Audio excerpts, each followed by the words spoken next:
আসসালামু আলাইকুম পঞ্চম শ্রেণীর শিক্ষার্থীবৃন্দ।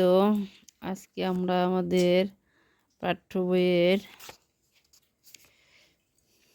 কিছু আপ ডাউন কোশ্চেন নিয়ে অ্যাট দ্য লাইব্রেরির এই অধ্যায়টির এখান থেকে কিছু প্রশ্ন আমাদের বাদ ছিল।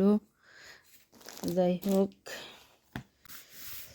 এখানে আমাদের লাইব্রেরির ল্যাঙ্গুয়েজ ফোকাসে going up down our voice, আমাদের কণ্ঠস্বর আমরা কোন পড়ার মধ্যে ওঠানামা করব সে বিষয়ে বিস্তারিত বলা হয়েছে। আরও কিছু এখানে প্রশ্ন আছে, যেমন ল্যাঙ্গুয়েজ ফোকাসের মধ্যে language focus going up and down our voice, কখন আমাদের ভয়েস ওঠানামা, কণ্ঠস্বর ওঠানামা করে। আওয়ার ভয়েস গো আপ, আমার ভয়েস উপরের দিকে উঠে, অর ডাউন মানে এই অ্যারো চিহ্ন দিয়ে আমরা যখন উপরের দিকে উঠে সেটা বুঝবো, নিচের দিকে এই অ্যারো দিয়ে বুঝবো ডাউন হয় নৈটক আমরা যখন কথা বলি।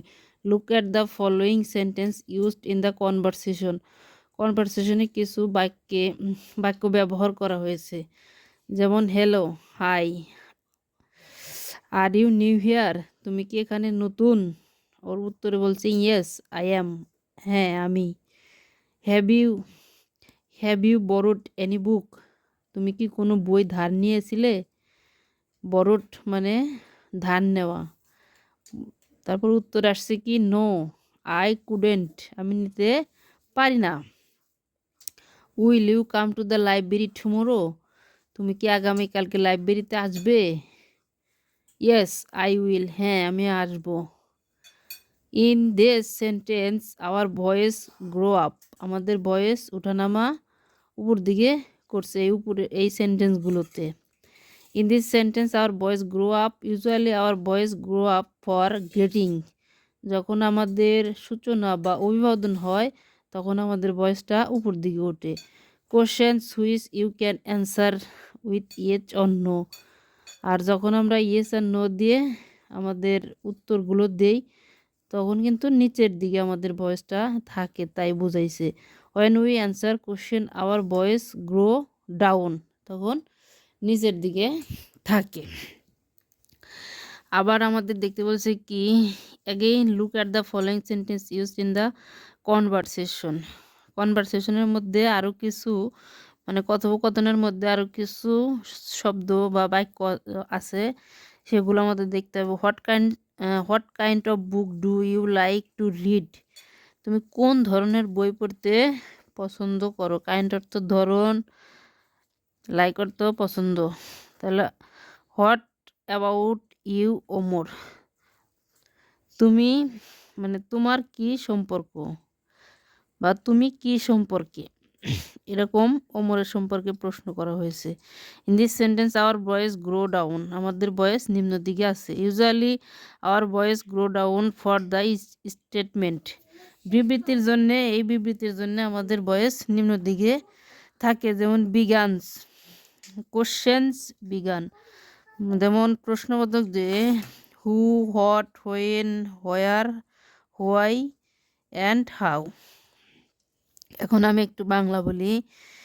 যখন আমরা বাংলা বাক্যে জিজ্ঞেস করি তুমি কি ঢাকা গিয়েছিলে, তখন কিন্তু উত্তরটা আসে হ্যাঁ অথবা না দিয়ে।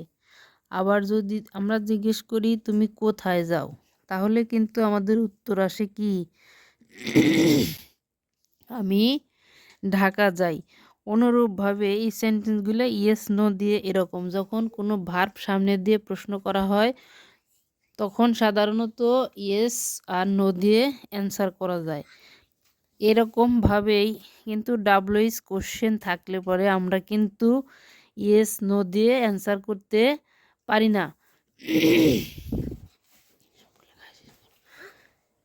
তাই তো আমাদের আগে জানতে হবে যে কতগুলো ভার্ব আছে, এই ভার্বগুলো আমাদের সামনে যে ভার্বগুলো আছে আমরা সাধারণত এই ভার্বগুলো প্রয়োজনে খাতায় তুলে রাখবো, তাহলে কিন্তু আর মানে কোশ্চেন করা আমাদের আর কোনো কষ্ট হবে না।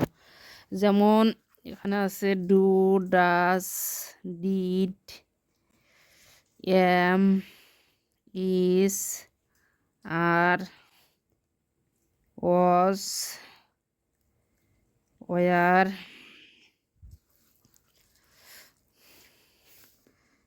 তারপরে আছে have, has, had, have, has, had,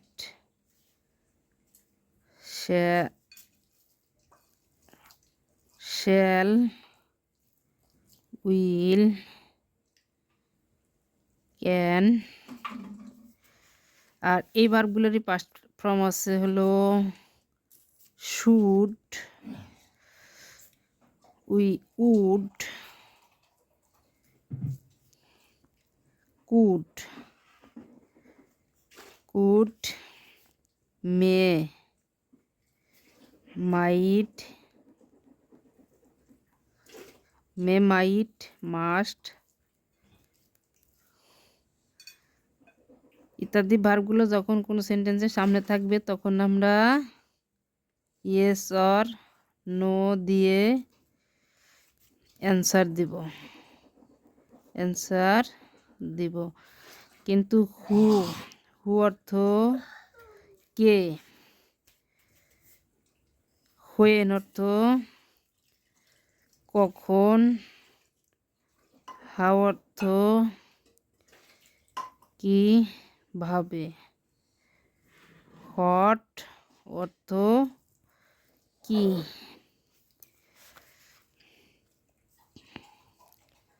which অর্থ কোনটি, হোয়েন, হট, হোয়ার অর্থ কোথায়। যখন আমরা WH কোশ্চেন করব প্রশ্নের মধ্যে তখন আমাদের এইগুলা অবশ্যই লাগবে। আর একটা আমাদের বাকি আছে হোয়াই অর্থ কেন। এইগুলোর পাশাপাশি যেমন এগুলোর যে ভার্বগুলো লিখে দিলাম এই ভার্বগুলোর সামনে থেকে একটি ভার্ব সেন্টেন্সের শুরুতে থাকলে ইয়েস নো দিয়ে অ্যান্সার করতে হয়। যেমন ক্যান ইউ হেল্প মি, তুমি কি আমাকে সাহায্য করতে পারো। অ্যান্সারে কিন্তু সহজে আসতেছে যে নো আই হ্যাভ, অ্যান্সার কিন্তু নোতেই হয়ে যাবে।